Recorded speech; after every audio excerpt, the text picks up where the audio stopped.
رسول خدا فرماتے ہیں لولا ثلاث، اگر 3 چیزیں انسان کی زندگی میں نہ ہو، یہ انسان باغی بن جائے، یہ اللہ کا مخالف بن جائے۔ اللہ نے جان بوجھ کر اس کی زندگی میں 3 چیزیں رکھی ہیں۔ یا رسول اللہ وہ کون سی چیز ہیں؟ فرمائے المرض والفقر والموت۔ اگر یہ 3 چیزیں اللہ بندے کو نہ دیتا، یہ پوری زندگی سرکشی کرتا، پوری زندگی اللہ کی نافرمانی کرتا، کبھی بھی مصلی عبادت پر اللہ کی دربار میں سر کو نہ جھکاتا۔ یا رسول اللہ وہ کون سی چیز ہے؟ فرمایا سب سے پہلی چیز کا نام ہے المرض۔ اگر خدا بیمار ہوتے ہیں تو سیدھا مصلی پہ آ جائے، بیمار ہوتے ہیں فوراً چٹھی جاتی ہے، مولانا امی بیمار ہے، بابا بیمار ہے، بھائی بیمارستان یا چلے جائیں اپنے ہاسپٹل میں، سب کو خدا یاد آ جاتا ہے، امیر سے امیر آدمی، بے دین سے بے دین آدمی۔ آپ کیا دیکھتے ہیں بیماریوں میں کس کو یاد کرتا ہے؟ پروردگار عالم کو یاد کرتا ہے۔ تو فرمایا اللہ نے جان بوجھ کے بیماری دی تاکہ یہ کس کو یاد کرے؟ بیماری سے موت یاد آتی ہے نا، بیماری سے سمجھتا ہے بس میں دنیا سے چلا جاؤں گا، تو اللہ نے جان بوجھ کے مرض دیا تاکہ یہ بندہ کس سے بچے؟ اللہ کی سرکشی سے بچے۔ دوسری چیز فرمایا والفقر، اللہ نے جان بوجھ کر انسان کو فقیر بنا، کبھی تو امیر ہوتا ہے کبھی تو فقیر ہوتا ہے۔ اگر ہمیشہ انسان خود ہمیشگی والی امیری بھی انسان کو سرکش بنا، محتاجی پھر بھی کبھی بھی اللہ کے دربار ہاتھ کو بلند کرواتی ہے۔ تب امام فرماتے ہیں کہ زیادہ امیروں کی محفل میں نہ بیٹھا، خود کراہت ہے کہ انسان کہے کہ میں ہمیشہ امیر بچوں کے ساتھ ہوں، دوستیاں امیروں کے ساتھ کروں۔ فرمایا نہیں، ہاں 1-2 دن 4 دن 5 دن، لیکن زیادہ کیوں؟ کیونکہ اگر ان کے گھر میں اور زندگی میں اور لائف اسٹائل میں زیادہ رہو گے تو تمہارے دل میں تمنا پیدا ہوگی۔ بڑا گھر دیکھو گے کہو گے میرا بھی بڑا گھر ہو، بڑی گاڑی دیکھو گے میری بھی بڑی گاڑی ہو، بڑا بنگلہ دیکھو گے تو وہ امیر کے ساتھ رہنا تمہارے دل میں خواہشات نفس کو اور جنم دیتا ہے۔ کبھی کبھی غریب کے ساتھ بیٹھا کرو، اس کی سوکھی روٹی اس کے ساتھ مل کے کھایا کرو، علی بن ابی طالب کی طرح فقیروں کے ساتھ بیٹھا کرو، پھر جب اپنے سفرے پر جاؤ گے تو اپنی کھائی ہوئی روٹی پہ اللہ کا شکر ادا کرو۔ لیکن اگر امیروں کے ساتھ گھومو گے تو واپس آؤ گے میرا گھر تو چھوٹا ہے، میرا کمرہ تو چھوٹا ہے، میری گاڑی تو چھوٹی ہے، ارے فلاں کے بیٹے کو دیکھیں سارے آپ کے بیٹے دیتے کہ نہیں دیتے؟ اب آپ کہتے ہیں مولانا بڑی محنت کر کے میں نے بڑی یونیورسٹی میں ڈالا، اس کا اور نقصان ہوتا ہے۔ اب بڑی یونیورسٹی میں بڑے بچوں کے ساتھ پڑھتا ہے، اب بچے کی ڈیمانڈس بھی بڑی ہو جاتی ہے، یہ پورا نہیں کر پاتا، وہ کہتا ہے یہ میں نے عرب کے شاعر کی مثال دی نا کہ جب مر گیا تو قبر پہ کیا لکھا؟ آدھی جنایت ما جنیت، میں نے اپنے پیدا ہونے کی جنایت خود نہیں کی، میرے ماں باپ نے، پوری زندگی مایوسی کی حالت میں رہا۔ تو فرمایا اپنے بیلنس میں رہو، اپنی تمناؤں اور آرزوؤں کی چادر کو اتنا بڑھاؤ جتنی تمہاری ضرورت، اس سے زیادہ نہ بڑھایا کرو، کیونکہ امیر کے گھر میں جاؤ گے پھر تجھے اپنا گھر کہیں ایسا نہ ہو بڑے گھروں کو دیکھ کر اپنے آشیانوں کو آگ لگا دو۔ فرمایا غریبوں کے ساتھ بیٹھا کرو، کبھی بیماروں کے ساتھ بیٹھا کرو، کبھی قبرستان میں جایا کرو تاکہ تجھے احساس نعمت ہو جو پروردگار عالم نے تجھے عطا کیا ہے۔ تیسری چیز فقر کے بعد والموت، اگر موت نہ ہوتی تو انسان ہمیشہ سرکش ہو جاتا۔ تو یہ یاد موت ہے جو انسان کے وجود کو بیدار کرتی ہے اور انسان کے وجود میں ایک ڈیمانڈ، ایک ضرورت کو پیدا کرتی ہے۔ کیونکہ اگر آپ صرف دنیا کو سمجھیں گے تو میں 2 دن پہلے مجھے سے بتا آپ کے اندر بڑا عجیب قسم کا ڈپریشن اور پینک پیدا ہو، یعنی انسان کمائے کھائے پیے اور آخر میں کیا دیکھے جا رہا ہے، ہر چیز ختم ہو رہی ہے۔ ایک شخص رسول خدا کا بھی واقعہ، وہ بھی ڈر رہا تھا موت سے، رسول فرمایا حل لک مال، سکرات کا وقت ہے، ڈر رہا ہے کہ میرے پاس کوئی مال ہے؟ ہاں رسول اللہ کی خیرات میں دیا ہے؟ نہیں ہے رسول، اور میں تو تبھی تو موت سے ڈر رہا کیونکہ تمہارا جو قلب ہے، جو تمہارا دل ہے وہ بندھا ہوا اس مال، جب تک اس گرہ کو کھولو گے نہیں تب تک تمہارے وجود میں فریڈم اور آزادی پیدا نہیں ہوگی۔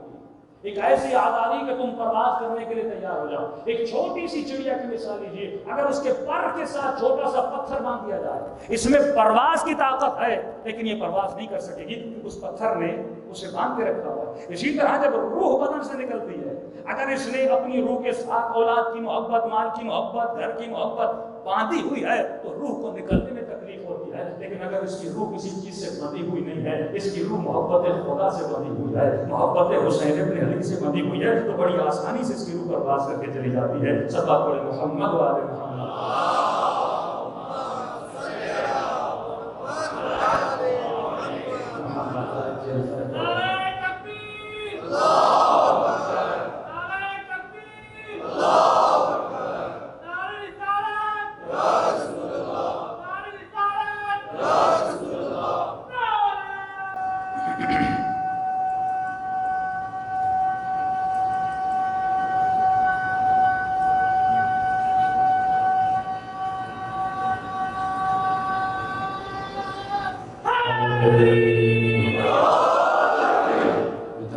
اگر وہی لگا سکتا ہے جیسے کرونا نہ ہو. صلوات پڑھے محمد والے.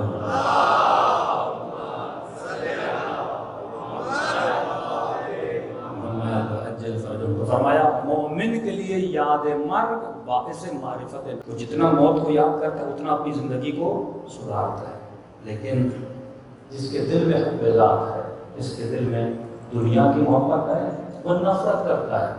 ہارون نے ایک مرتبہ خواب دیکھا. خواب میں کیا دیکھا کہ خواب میں اس کے دانت جو ہیں وہ گر گئے. تعبیر کرنے والوں کو بلایا کہ آقا میری خواب کی تعبیر کرو. تو ایک معبر آیا، اس نے کہا ہارون الرشید تمہارے خواب کی تعبیر یہ ہے کہ تمہارے جن کو تم پسند کرتے ہو، تمہارے چاہنے والے ہیں، وہ بہت جلدی مر جائیں. تو اس کو تعبیر خواب اچھی نہیں لگی.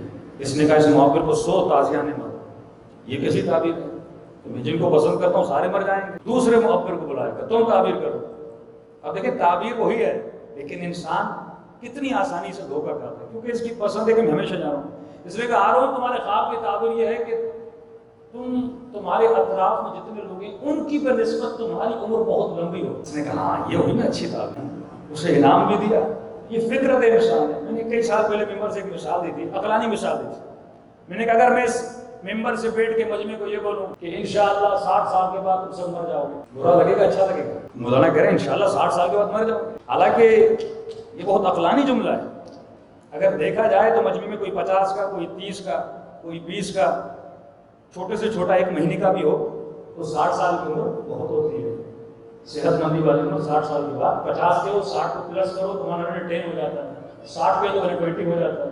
لیکن یہ دعا آپ کو اچھی نہیں لگتی کیونکہ یہ دعا میری خواہش نفس کے برابر نہیں ہے.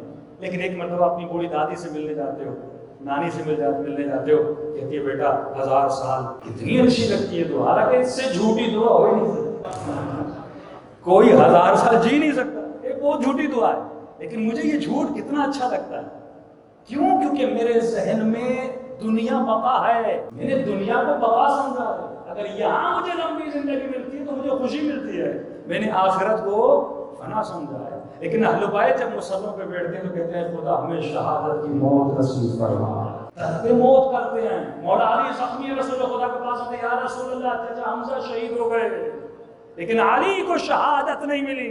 طلب شہادت کر رہے ہیں، افسوس کر رہے ہیں کہ چچا حمزہ چلے گئے. شہید قاسم سلیمانی روتے تھے اپنے رفقا کی جانب، میرے رفیق چلے گئے. لیکن ابھی تک شہید قاسم سلیمانی کیوں نہیں گیا؟ جب انسان ایسی طلب کرتا ہے. آپ شہیدوں کے قصے اور وصیت نامے پڑھیے. ابھی میں تہران میں تھا، ایک شہید کی قبر کی خاص طور پہ میں زیارت کے لیے گیا، مدافع حرم. وہ کیوں مشہور ہوا؟ اس میں اس کا وصیت نامہ بڑا پیارا ہے. 2-3 شہید ہیں بہشت زہرا میں. آپ جا کے جب بھی جائیں 4-5 شہیدوں کے احسان ہے شہداء کا اس قوم پر. تو اس شہید کی وصیت یہ تھی کہ پروردگار مجھے ایسے شہید کرنا جیسے جناب سیدہ شہید ہوئی. مطلب میں شہید ہو جاؤں اور گمنام ہو جاؤں، کسی کو نہ ملوں. فرماتے ہیں کہ بم گرا اور اس شہید کے جسم کے بالکل ٹکڑے ٹکڑے ہوئے، ایک ذرہ بھی اس میں نہیں. اس کی انہوں نے ویسے ہی قبر بنائی ہے گمنامی کے نام. کوئی شہید ایسا ہے جس نے نیت کی ہے کہ میں ایسے شہید ہو جاؤں جیسے حضرت عباس شہید. کسی شہید نے نیت کی خدایا میں ایسے شہید ہو جاؤں جیسے جناب علی اصغر شہید. اور واقعہ آپ ان کی شہادتیں دیکھیں گے خدا نے ویسے ان کو نصیب. ان کی خواہشیں کیسی ہیں اور ہماری خواہشیں کون سی ہیں؟ بالکل سادہ سادہ بچوں والی خواہشیں ہیں. تو میں نے کہا تھا کہ حسین سے حسین مانگو، خدا سے خدا مانگو، مولا علی سے مولا علی مانگو. اور یہ خواہشیں کب پیدا ہوتی ہیں؟ جب آپ کی نگاہ میں ابدی زندگی کی کوئی حیثیت ہو، ابدی زندگی کی کوئی تمنا ہوگی. اگر میری ساری چیزیں یہاں پر ہوں، میرے ساری محبت یہاں پر ہوں. اور استاد ایک مثال دیتے تھے، کہتے تھے اگر آپ یہاں پہ کوئی چیز چپکا دو، اپنی ہتھیلی پر کوئی چیز چپکا دیں اور اس کو پھر نکالیں تو کوئی تکلیف نہیں ہوگی. لیکن جو ہتھیلی کا پچھلا حصہ ہے جس پر بال ہیں، اگر یہاں پر آپ کوئی چیز چپکاؤ، اب جب اس کو نکالو گے تو کیا ہوگا؟ تکلیف ہوگی، بال نکلیں گے تکلیف. میں بالکل اسی طرح جس انسان کی روح خواہشات دنیاوی سے ملی ہوئی ہے، اب جب روح کو نکالا جائے تو اسے بڑی تکلیف ہوتی ہے کیونکہ ساری محبتیں یہاں جکڑی ہوئی ہیں. لیکن جس نے دنیا سے محبت کی ہی نہیں، جس نے اپنی ضرورتیں یہاں نہیں بنائی بلکہ آخرتیں بنائی ہے، اس کی روح بڑی آسانی سے پرواز کرتی ہے جیسے جناب سلمان فارسی کی روح پرواز کرتے ہیں. ایسے بنو. اور ایسا کب بنے گا؟ جب انسان تھوڑا بہت آخرت کے بارے میں سوچے گا، آخرت کے مقامات کے بارے میں پڑھے گا. صلوات پڑھے محمد وعلی محمد.